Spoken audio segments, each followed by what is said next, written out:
Okey, selamat sejahtera. Cikgu sambung dengan topik kita lah. Okey, topik kita yang seterusnya adalah ciri-ciri negara dan bangsa. Okey, kalau kita nak merdeka atau sebelum merdeka, kita memerlukan satu negara atau bangsa kita sendiri untuk merdeka. Oleh itu, Malaysia juga mempunyai ciri-ciri negara dan bangsa sebelum dan selepas merdeka. Ada 4 ciri utama adalah negara, perlembagaan, bangsa dan kerajaan. Okey, ciri pertama adalah negara. Negara adalah satu wilayah atau tempat yang mempunyai penduduk, sempadan, pemerintah dan institusi pemerintahan. So, barulah kita boleh kata yang itu adalah satu negara. Contohnya, kita boleh anggaplah negara Malaysia yang mempunyai penduduk berbilang kaum. Kita juga mempunyai sempadan untuk setiap negeri. Lepas tu kita ada juga pemerintah yang terdiri daripada agung semuanya dan institusi pemerintahan iaitu di Putrajaya parlimen kita. Lepas tu negara Malaysia juga terbahagi kepada Persekutuan Tanah Melayu, Sarawak dan Sabah. Apa tujuan institusi pemerintahan itu adalah membuat dan melaksanakan keputusan politik serta menguatkuasakan undang-undang. So, tolong letak satu star supaya itu boleh ditanya dalam kertas satu. Ciri kedua adalah bangsa. Bangsa adalah sekumpulan manusia yang menduduki dalam sesebuah wilayah atau negara. Contoh macam kita lah. So, negara Malaysia terdiri daripada 3 bangsa utama. Okey, bila kita kata semua sebagai satu bangsa, bila kita ada persamaan dari segi bahasa, adat resam, kesenian dan pengalaman sejarah. Contohnya seperti bangsa Melayu, bangsa India dan bangsa Cina. Kalau cikgu kata bangsa Malaysia adalah persamaan dari segi penggunaan satu bahasa kebangsaan, bahasa Melayu. Yang kedua, mengamalkan prinsip rukun negara. Okay, ciri ketiga adalah kerajaan. Kerajaan adalah institusi pemerintah yang bertanggungjawab mengubah dan melaksanakan dasar sesebuah kerajaan. Okay, apa saja yang cikgu highlight dalam ni, kamu tolonglah garis dalam nota kamu. Okay, contoh negara kita, institusi pemerintahan kita ada 3 badan utama iaitu Badan Perundangan, Badan Pelaksana dan Badan Kehakiman. Okay, 3 badan ni memang tidak boleh campur tangan antara satu sama lain. So, bab ni kita akan belajar dalam bab 7 lah nanti seterusnya. Yang seterusnya adalah ciri yang keempat adalah perlembagaan. Seperti yang cikgu kata, perlembagaan maksudnya adalah undang-undang. So, perlembagaan merupakan peraturan yang tertinggi sama ada bertulis atau tidak bertulis. Apa tujuan perlembagaan kita adalah menjadi rujukan dan panduan dalam pentadbiran dan memerintah sesuatu.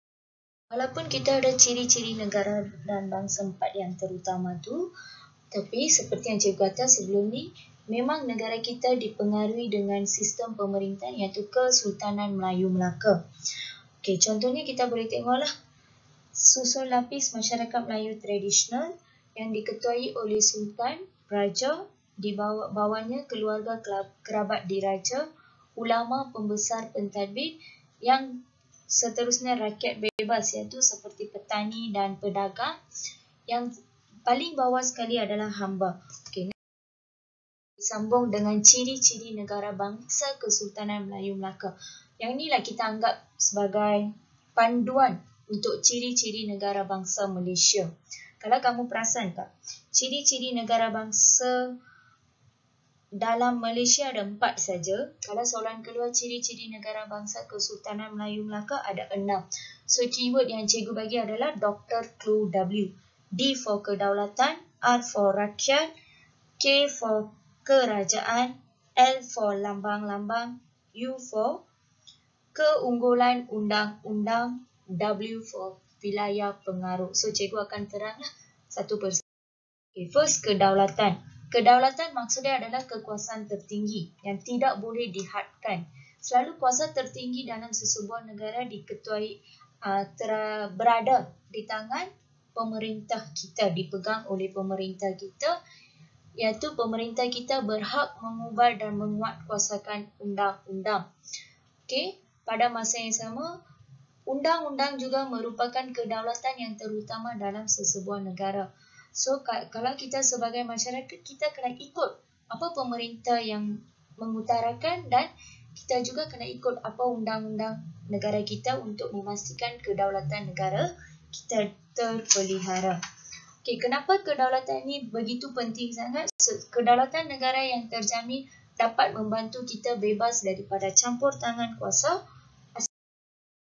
Yang kedua adalah rakyat. Rakyat adalah macam kita lah, penduduk sesebuah wilayah yang patuh kepada undang-undang. So sebagai rakyat, kita kena mematuhi peraturan dan undang-undang yang ditetapkan dalam Perlembagan Malaysia. Kita juga kena mengikutlah apa arahan yang diperintahkan oleh agung ke pemerintah kita. Yang seterusnya adalah kerajaan.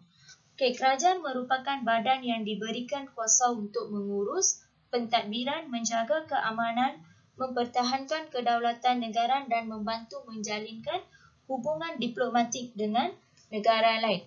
So seperti yang cikgu kata, walaupun kita ada kerajaan kita sendiri, kita masih terpengaruh dengan Kesultanan Melayu Melaka yang mengamalkan sistem pembesar 4 lipatan. Okay, contoh tengok kat gambar tu, yang paling atas tu adalah Sultan Raja, yang kedua adalah pembesar berempat, pembesar berlapan, pembesar 14, pembesar 32. Okay, siapakah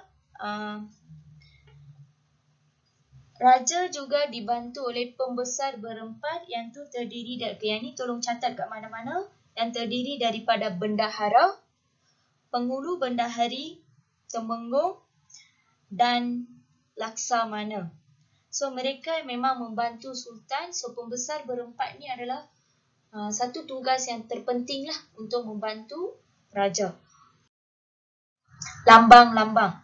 Lambang-lambang merupakan identiti atau tanda sesebuah negara.